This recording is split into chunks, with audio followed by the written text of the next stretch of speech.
자, 오늘은 전기차 기술의 성배라고 불리는 걸 쫓는 한 회사 얘기를 해볼까 합니다. 바로 퀀텀스케이프인데요. 이들이 과연 꿈을 현실로 만들 수 있을지 그 여정을 지금부터 저랑 같이 한번 자세히 들여다보시죠. 만약 여러분의 전기차가 단 15분 만에 충전되고 지금보다 80%나 더 멀리 갈 수 있다면 어떠실 것 같으세요? 이게 무슨 공상과학 소설 같은 얘기가 아니고요. 바로 꿈의 배터리가 약속하는 미래입니다. 그리고 퀀텀스케이프라는 회사가 바로 이 엄청난 개발 경쟁의 한가운데 서 있는 거죠. 그런데 말이죠. 이 회사를 보면 정말 엄청난 기대감하고 또 그만큼의 회의론이 막 부딪히고 있어요.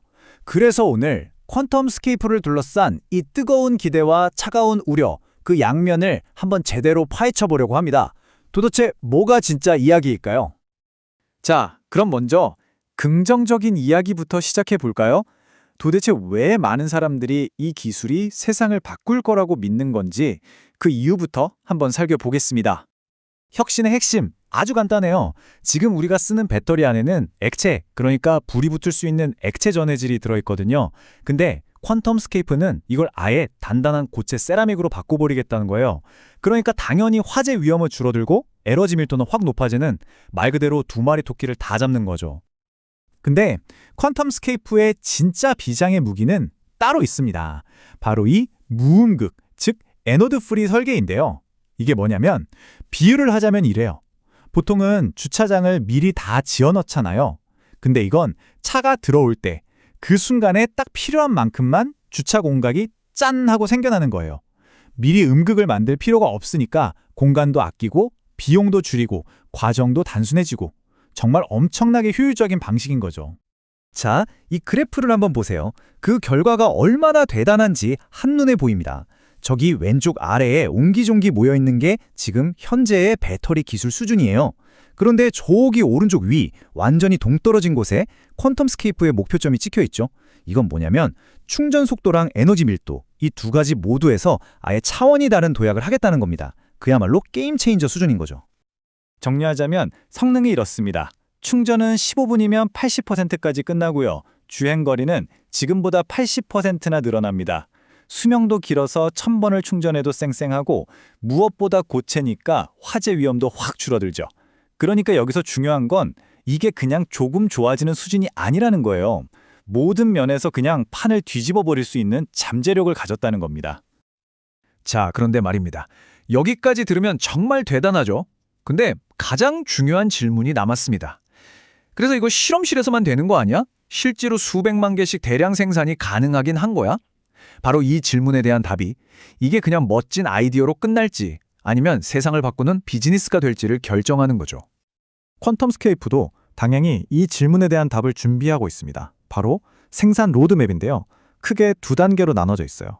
첫 번째가 올해 진행되는 랩터 공정. 이걸로 일단 소량 생산의 물꼬를 트고요. 그 다음 2025년에는 코브라라는 훨씬 더 발전된 공정으로 대량 생산의 기반을 닦겠다는 계획입니다. 특히 이 두 번째 단계 코브라 공정이 대량 생산의 핵심이라고 할 수 있습니다. 이 공정의 목표는 배터리 만들 때 엄청 오래 걸리는 열 처리 시간을 확 줄이고 공장 규모 자체도 훨씬 작게 만드는 거예요. 이게 성공해야만 실험실에서 만든 보석 같은 기술을 진짜 시장에 내놓을 수 있는 거죠. 게다가 사업 모델도 굉장히 똑똑해요. 이걸 자본 경량화 모델이라고 부르는데요. 뭐냐면 퀀텀스케이프는 핵심 기술, 그러니까 배터리 레시피 개발에만 집중하고요. 수조 원이 드는 거대한 공장을 짓는 건 폭스바겐 같은 파트너사들이 알아서 하는 겁니다. 그리고 퀀텀스케이프는 거기서 생산되는 배터리 하나하나마다 로열티를 받는 거죠. 리스크는 줄이고 수익은 극대화하는 아주 영리한 전략입니다. 그리고 혼자 하는 것도 아니에요. 우리가 잘 아는 고릴라 글래스 만드는 회사 있죠? 바로 그 유리, 세라믹 전문가인 코닝 같은 쟁쟁한 기업들과 손을 잡고 핵심 부품을 같이 만들고 있습니다. 이렇게 든든한 파트너들과 하나의 생태계를 만들어서 제조 과정에서 생길 수 있는 위험 부담을 함께 나눠주고 있는 겁니다. 자, 여기까지가 퀀텀스케이프의 장밋빛 미래, 즉 긍정론이었습니다. 하지만 이제 동전의 다른 면을 볼 시간입니다. 왜 그렇게 많은 사람들이 여전히 의심의 눈초리를 보내는지, 이 기술 앞에 놓인 험난한 과제들은 무엇인지 비관론의 근거를 한번 살펴보겠습니다. 세계 최대 배터리 회사인 CATL이 최근에 이런 말을 했어요. 우리도 전고체로 가고 있다. 하지만 아직은 아니다. 이게 뭘 의미할까요? 업계 최고의 전문가들조차 이 기술이 유망하다는 건 인정하지만 이게 당장 내일의 기술은 아니라고 선을 긋고 있는 겁니다. 아직 갈 길이 멀다는 거죠. 실제로 시장에 나오기까지의 일정을 보면 그 말이 더 와닿습니다. 올해 자동차 회사들의 테스트용 샘플을 보내고요. 최종 검증용 샘플은 2026년에나 나와요. 그리고 실제 우리 차에 이 배터리가 들어가는 건 빨라야 2027년, 늦으면 2029년이라는 겁니다. 아시다시피 이런 첨단 기술 개발 계획은 언제나 지연될 위험이 도사리고 있죠. 시간이 너무 오래 걸린다는 게 가장 큰 리스크 중 하나입니다. 그럼 그 시간 동안 회사는 뭘로 버틸까요? 바로 돈입니다. 그런데 문제는 아직 돈을 벌기는커녕 엄청난 속도로 돈을 쓰고 있다는 거예요. 작년 4분기에만 순손실이 무려 1억 1,330만 달러, 우리 돈으로 1,500억 원이 넘습니다. 분기마다 이만큼씩 돈이 사라지고 있는 거죠. 물론 아직 곳간에 쌓여둔 현금이 10억 달러, 약 1조 3천억 원 정도 있어서 2030년 말까지는 버틸 수 있다고 해요. 하지만 이건 결국 시한폭탄을 안고 달리는 것과 같습니다. 이 돈이 다 떨어지기 전에 과연 상용화에 성공하고 돈을 벌기 시작할 수 있을까요? 정말 아슬아슬한 시간과의 싸움인 셈이죠.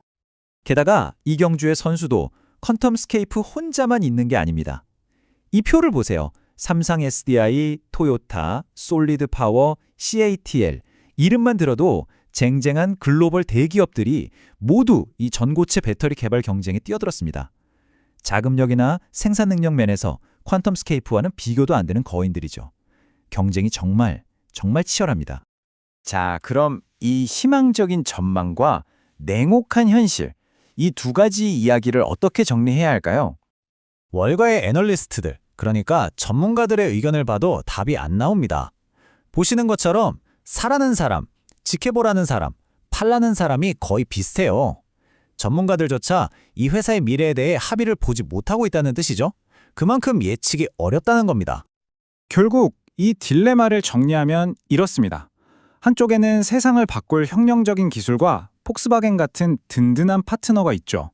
하지만 다른 한쪽에는 아직 검증되지 않은 대량 생산의 위험, 막강한 경쟁자들, 그리고 계속해서 타들어가는 막대한 자금이라는 현실이 버티고 있습니다. 정말 전형적인 하이리스크, 하이리턴의 상황인 거죠. 그래서 이 이야기를 이해하는 핵심은 이겁니다. 이건 이미 완성된 제품에 투자하는 게 아니에요. 연구실의 눈부신 성공을 시장에서 팔리는 제품으로 바꾸는 그 험난하고 불확실한 다리를 건너는 과정 자체에 베팅하는 것과 같습니다. 과연 퀀텀스케이프는 이 험난한 다리를 무사히 건너 미래 전기차의 심장이 될 수 있을까요? 아니면 시간에 쫓겨 사라져버린 그저 눈부신 꿈으로만 남게 될까요? 그 결과에 따라 한 회사의 운명뿐만 아니라 우리 모두가 타게 될 전기차의 미래가 달라질지도 모릅니다.